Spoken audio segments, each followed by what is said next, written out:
Hi guys, welcome back to my channel. और पहले तो happy new year to all of you. जितने भी मेरे सब्सक्राइबर्स हैं, जो मेरे व्यूअर्स हैं, सबको बहुत बहुत न्यू ईयर की शुभकामनाएं। ठीक है, और मैं आशा करता हूं कि आपका ये साल बहुत अच्छा जाए और जो आप चाहते हैं, आप अचीव करना चाहते हैं इस साल में, आपका जरूर अचीव हो। ठीक है। अब सारी चीजें, आज है 1 जनवरी। ठीक है, 2024 का पहला दिन है, मंडे का दिन है। और जो मेरा ट्रेडिंग चैलेंज चल रहा था, मैंने पिछले लास्ट वीडियो अपनी जो 2023 के दिसंबर का पीएनएल की वीडियो डाला था। ठीक है, अब मैं क्या कर रहा हूँ, ये जो मेरा 30 डे ट्रेडिंग चैलेंज था, इसके अंदर हो क्या रहा था, 20 डेज तो मेरे ये हो गए दिसंबर वाले। ठीक है, जो आपको दिख रहे हैं। अब मैं चाह रहा हूँ कि जनवरी में भी जो ट्रेडिंग सेशन है वो 20 ट्रेडिंग सेशन है, 20 होंगे या 21 होंगे, जो भी है। ठीक है, तो मैं उसको 30 ना करके फिर जनवरी तक अगले 20 दिन और आपको दिखाऊंगा, मतलब पूरा जनवरी मंथ दिखाऊंगा और डेली का पीएनएल। ठीक है, तो इसको मैं 30 डे चैलेंज ना लेके बोल के अब मैं 40 डे चैलेंज बोल दे रहा हूँ इसको। ठीक है, और हर मंथ इस चैलेंज को इंक्रीज करूंगा। मतलब मेरा ये एम है कि इस बार पूरा साल आपको हर एक दिन की पीएनएल की वीडियो आएगी, अपडेट होगी इसके ऊपर, और मैं आपको श्योरिटी के साथ ये प्रूफ करूंगा कि कैसे आपकी छोटी सी कैपिटल 30, 40, 50,000 की कैपिटल आप 3, 4, 5, 6 लाख तक ले जा सकते हैं, सिर्फ और सिर्फ इक्विटी में इंट्राडे ट्रेड करके। ठीक है, तो अब बाकी बकवास ना करते हुए आज सीधे चलते हैं ट्रेड के ऊपर। आज मैंने जो ट्रेड लिया था, एक सेकेंड बस। आज मैंने जो ट्रेड लिया था, आज मैंने लिया था अशोक लेलैंड के अंदर।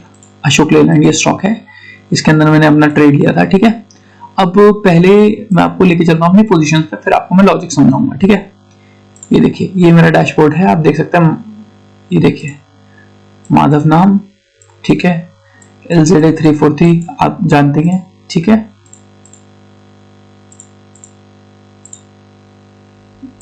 और एक बार मैं आपको रिफ्रेश करके दिखाता हूँ। ये देखिए, जितनी बार आप रिफ्रेश करने को बोलेंगे उतनी बार मैं रिफ्रेश करके दिखाता हूँ। यहाँ से भी रिफ्रेश कर देता हूँ कि लोगों को लगे ना कि भाई, क्योंकि मैं सही बताऊं, मेरे प्रॉफिट से 1 लाख, 2 लाख, 10,000 इतने नहीं होते, बहुत छोटे लेवल से हो रहे हैं, क्योंकि मेरी कैपिटल ही इतनी छोटी है, 49,911 रुपए। ठीक है, कैपिटल है मेरी।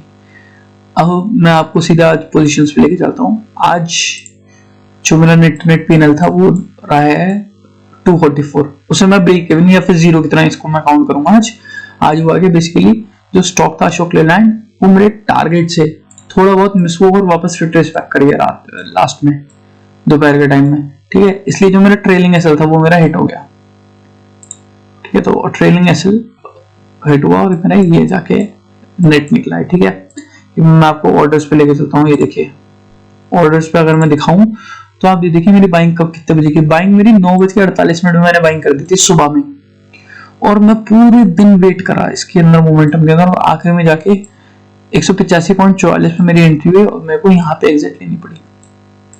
देखो, एक चीज मैं आप सब व्यूअर्स को समझाना चाहूंगा कि जरूरी नहीं है कि अगर आपकी एंट्री इतने बजे हो रही है, सुबह 10 बजे हो गई, अपन 10 बजे एंट्री है, तो 3:20 बजे आके आप यहाँ पे एग्जिट ले रहे, तो बेवकूफी है। वो बेवकूफी नहीं है, वो ये है कि मैंने अपने रूल्स को बिल्कुल फॉलो करा है। आज रूल्स के साथ बिल्कुल भी छेड़खानी नहीं करी और पेशेंस के साथ मैं बैठा रहा।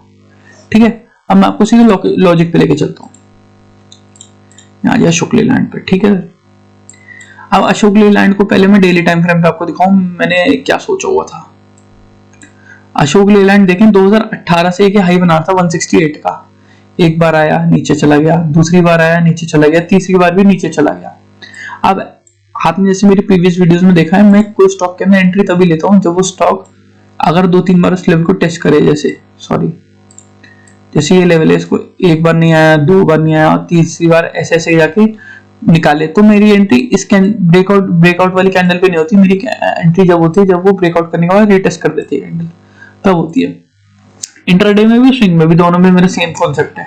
ठीक है, तो अब हो क्या रहा था इसके अंदर, मैंने देखा ये ऐसे सीधे स्ट्रेट मूव कर गया, इसने 192 को एक हाई मारा, उसके बाद नीचे देखो आप डाउन ट्रेंड में आया। ठीक है, इसने 168 का सपोर्ट लिया, फिर ये 180 से वापस रिट्रेस बैक कर गया और अब अपने सेलिंग जोन में वापस आया, लेकिन कंसोलिडेट करने के बाद ऊपर वापस चला गया। ठीक है, अब इसके अंदर कैच क्या है, कैच ये है कि मैंने इस पॉइंट को ही क्यों ट्रेंड लाइन से कनेक्ट करा। ये तो हाई था, मान गया कि ये हाई था, यहाँ से ट्रेंड चेंज हुआ इसलिए ये पॉइंट था। अब मैंने इस पॉइंट को इस लाइन से जोड़ने का क्या लॉजिक था मैं बताता हूँ आपको। हो क्या रहा था स्टॉक के अंदर, मैं वेट कर रहा था इस पॉइंट का, ठीक है, इस दिन का मैंने भी वेट करा, बहुत लोगों ने भी, और बहुत लोगों ने एंट्री बनाई मेरे साथ यहाँ पे, ठीक है। अब जब मैंने भी यहाँ पे एंट्री बनाई तो यहाँ पे एक मेरे को क्लियर रेजिस्टेंस दिख रहा था 180 का, ठीक है। तो हो सकता है जिन लोगों ने मेरे साथ माइंग करी उन्होंने यहाँ पे अपनी सेलिंग कर दी, ठीक है। और उसके बाद अब ये नीचे गया। अब नीचे जैसे इसने ये सपोर्ट लेवल तोड़ दिया ना, तो यहाँ पे जिन लोगों पे एसएल होंगे वो टूटने चाहिए थे, तो इस स्टॉक को जो है ना नीचे ट्रैवल करना चाहिए था कम से कम 160 तक, लेकिन वो करा नहीं, और वो जो है इसी लेवल से 165 के लेवल के आसपास से कंसोलिडेट करके ऊपर चला गया, ठीक है। तो इसका मतलब था कि यहाँ पे ये हायर हाई नहीं, लोअर लो, लोअर हाई, लोअर लो, लोअर हाई, लोअर लो, लोअर हाई, फिर लोअर लो, ठीक है। अब यहां पे इतने बार आए कि इसने प्रीवियस हाई को क्रॉस कर दिया, ठीक है। और फिर ये पॉइंट ऐसा था, यहां से फिर वापस इसने अपना प्रीवियस लो, अब ये देखो जब ऊपर आने लगा, higher high, higher low, higher high, फिर हायर लो, लोअर हाई, और फिर लोअर लो, फिर ऐसे इसने वापस इस ट्रेंड को क्रॉस कर दिया। तो इस पॉइंट पे भी क्या होता है, इस पॉइंट पे भी इसका ये वाले ट्रेंड में बदलाव आया था। तो पहले तो इस ट्रेंड में बदलाव आया था, ये वाले ट्रेंड में, इस पॉइंट से, और दूसरा बदलाव कहाँ आया था, इस पॉइंट से आया था बदलाव, इसलिए मैंने इन दोनों पॉइंट्स को लिया। अब मैं वेट एंट्री का कब कर रहा था, मैं कर रहा था कि अगर ये कैंडल अब नीचे आके यहाँ सस्टेन करता है, सस्टेन करने के बाद जैसे ही इस कैंडल को निकालेगा और ऊपर 15 मिनट टाइम फ्रेम पे सस्टेन कर जाए, तो उसका हाई जैसे निकालेगा तो मेरी एंट्री होगी, ठीक है। अब मैं आपको 15 मिनट टाइम फ्रेम पे लेके चलता हूँ। हुआ भी यही, इसने क्या करा स्टॉक ने आज, देखो ट्रेंड लाइन के नीचे ओपन हुआ, ऊपर क्लोज करा, ऊपर क्लोज करने के बाद 15 मिनट टाइम फ्रेम की ये वाली कैंडल आई, नीचे टेस्ट करा इस कैंडल को, ट्रेंड लाइन को, और फिर ऊपर क्लोज कर गई। और आप देख सकते हो मेरी इस कैंडल के हाई के ऊपर एंट्री बनी थी, 9:30 की कैंडल है, इसका हाई है 85.30, अगर राउंड फिगर ले जाए तो 85.50 होता है, ठीक है। 9:30 बजे की कैंडल खत्म होने पे, मतलब 9:45 पे खत्म होती, तो 9:48 में मेरी एंट्री हो गई 185.44 पे।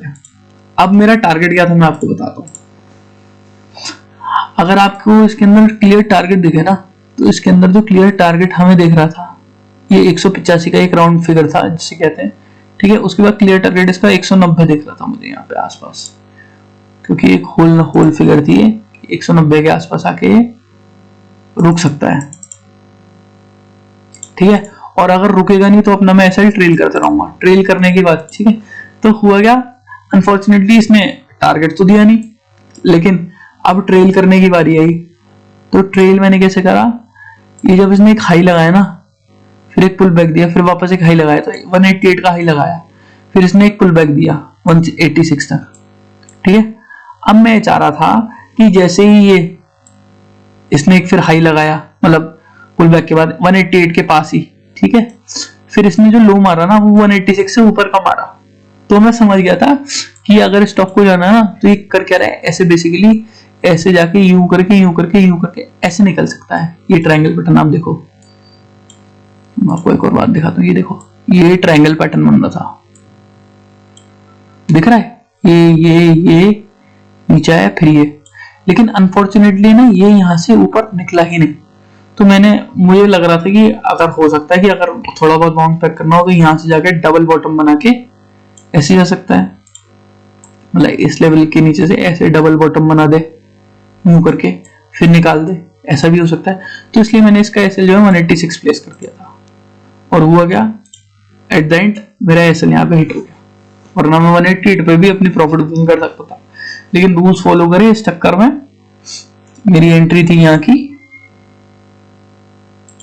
और मैंने एग्जिट इतनी छोटी ले ली, लेकिन ठीक है, part and parcel of game है। देखो 1% से ऊपर 1.5% के आसपास गया 188 तक, लेकिन मैंने नहीं लिया क्योंकि जो मेरा एक्चुअल टारगेट था वो 190 था, ठीक है। तो दो ही रूल्स हैं, या तो टारगेट लो या एसएल लो, ठीक है, या फिर स्टॉक को चलने दो अपने टारगेट तक, वेट करो, यही चीजें पॉसिबिलिटी है और यही रूल्स हैं अगर फॉलो करना है, अगर आपको 2024 के अंदर प्रॉफिटेबल होना है तो। ठीक है, थैंक यू। और प्लीज मेरी वीडियोस को ऐसे ही लाइक करें, शेयर करें और सब्सक्राइब करें। ठीक है, थैंक यू फॉर वॉचिंग।